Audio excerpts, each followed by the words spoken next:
Ladies and gentlemen, welcome back to Pro Wrestling Throwdown. This is some of our holiday break content. We're not even going to give you the dates, just whatever day today is the day you're watching it. We're not even really here. That's right. We don't even exist. I'm Caleb Black. This is Luke the Big Dog Williams, our in-studio producer, the Mighty Max Fury, and it's time for a Superstar Deep Dive. And as we mentioned on last week's content, it is the birthday of the one and only Mean By God Gene Okerlund's birthday, so we're going to get right into the man himself. Put that cigarette out. Talk about voices of wrestling.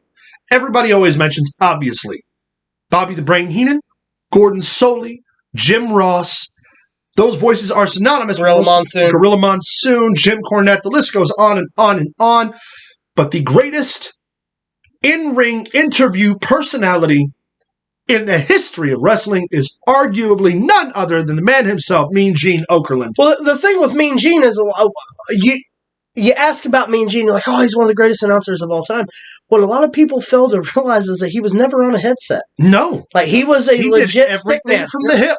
Also, he ran the hotlines, man. Yes, he did. You could call and pay $9.99 a minute to talk to Mean Gene.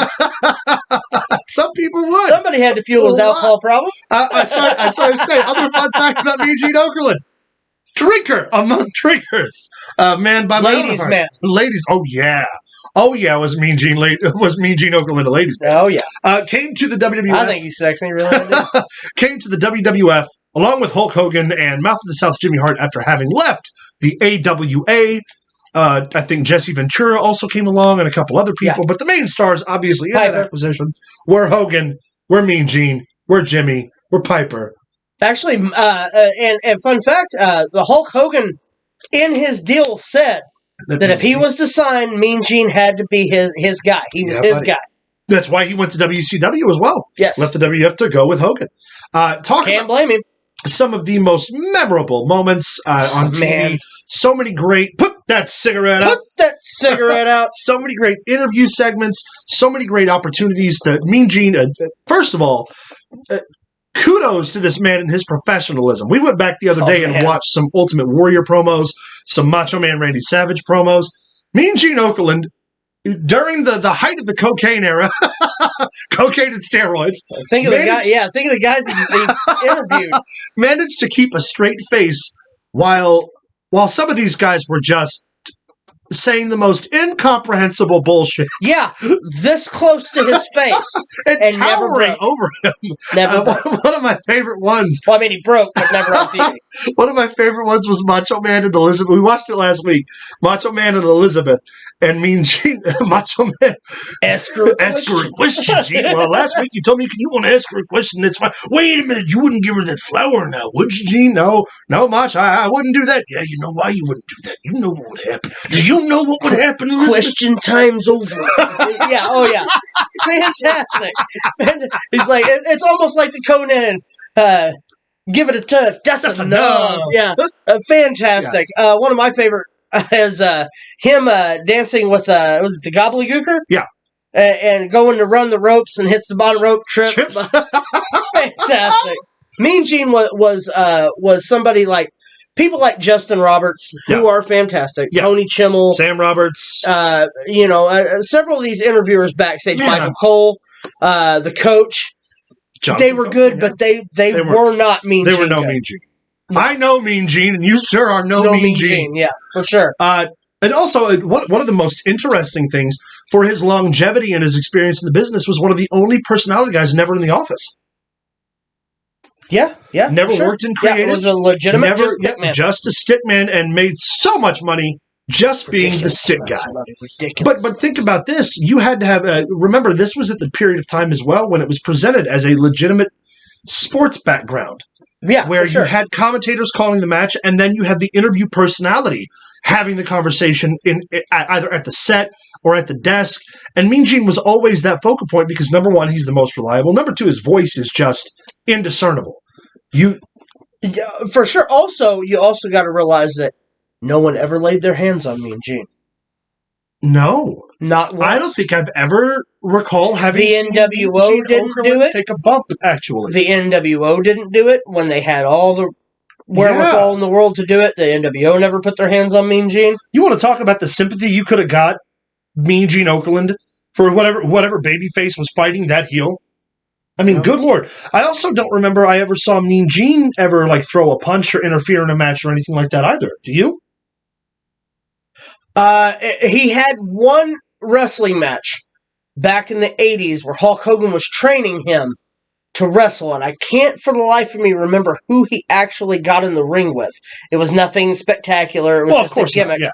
But the one thing I remember the most about Mean Gene, to be completely honest with you, is the day the fucking wrestling business turned on its head when Hulk Hogan turned and became the NWO. Oh, yeah. And here's Mean Gene Okerlund interviewing Hulk Hogan in one of the most hostile environments in WCW, with trash being thrown in the ring, and there he is, didn't flinch. And he also dropped the line where he's like, "Look at all this trash in the ring, Hulk Hogan. That's what these people think of you." Yep. And he was like, "I can stick it, brother," and this, that, and the other. Mean Gene, man, it don't get much better than that. No, it just doesn't. Not at all. Not at all. Was it Mean Gene was the one who interviewed Booker T with the slip up, Coming wasn't to get you. Yeah. Whoa. Yeah. Man. And I do remember and he didn't break. No, he did not. And he also did, there were a couple times where they've got some bloopers where he slipped up and got a little foul-mouthed. Oh, yeah, he was a foul-mouthed alcoholic, but he was fantastic. Could do a whole interview just completely plastered, and no one would ever be any of the wiser. And not to mention as many, when wrestlers would go and they would do their promos for different towns and stuff, it was always Mean Gene. Yep. Doing the stick for him and everything, or namely a list of the greats. Yeah. Michaels, Hogan, Flair, Undertaker, the list goes on and on. Dusty. I mean, everyone at one point or another has a Mean Gene interview. There's Kevin Nash tells a great story where they were on a flight. And Kevin Nash, 7'10", 260, drinker, a party guy. Gene Okerlund, 5'8", 160 pounds soaking wet or whatever. And this time a little bit older. They're on the plane to WCW. They've got a connecting flight home. So they take 2 full plane rides and just get shit-faced together. And Mean Gene drank every bit as much as Kevin Nash does. And they said there's a great moment when they get off the plane where Nash has to go get on his bus. And he gets on his bus, and as he's leaving the bus, fucking Mean Gene walks to the hotel bar and keeps drinking. Like, you drank for 12 hours with Kevin Nash, and you're not done. And some of the best stuff, even after he retired, he still was a player in professional wrestling. The Legends House on the network. Oh, yes, The Legends House. You really want to see Mean Gene and how much of a drinker he was? Watch the episodes of The Legends House, because it's fantastic. Probably the only guy on that show drunker than Flair. Yeah, pretty much. Him and Pat Patterson drink an awful lot. Oh, yeah. On that show. What are they? Gin, right? Gin drinkers? He's a gin drinker. That's what I thought. Martinis. Yeah. Yes, for Classy. Sure. For sure. Classy is what they were. Not just his alcoholism or his fun moments. Again, a consummate professional, a voice of the wrestling business. You can't go back to an interview from the 80s or 90s and not see an interview with Mean Gene Okerlund. If there was an interviewer that wasn't Mean Gene Okerlund, it wasn't an interview. It wasn't good. Yeah. And again, who better? Who better than to have those interviews with the Hulk Hogans and the Ultimate Warriors and the Macho Mans and the Jake Robertses? And him and Bobby Heenan played so well off of each other. Oh, man, did they? To never be behind the actual commentating desk. Had one of those relationships like, we're going to send it to Mean Gene. Bobby Heenan like, this is going to be good. It's fantastic. I mean, both those men, Bobby Heenan, we all know how I feel about Bobby Heenan. He's the greatest ever.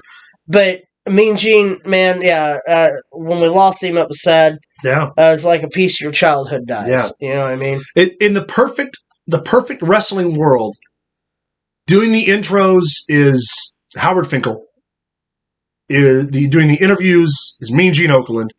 Behind a desk somewhere is Bobby Heenan and Jim Ross. Yep. And it doesn't matter who's in the ring. Shivani. Shivani. I mean, you could say... No, I mean on the headset with Shivani Bobby Heenan. On the headset, yeah.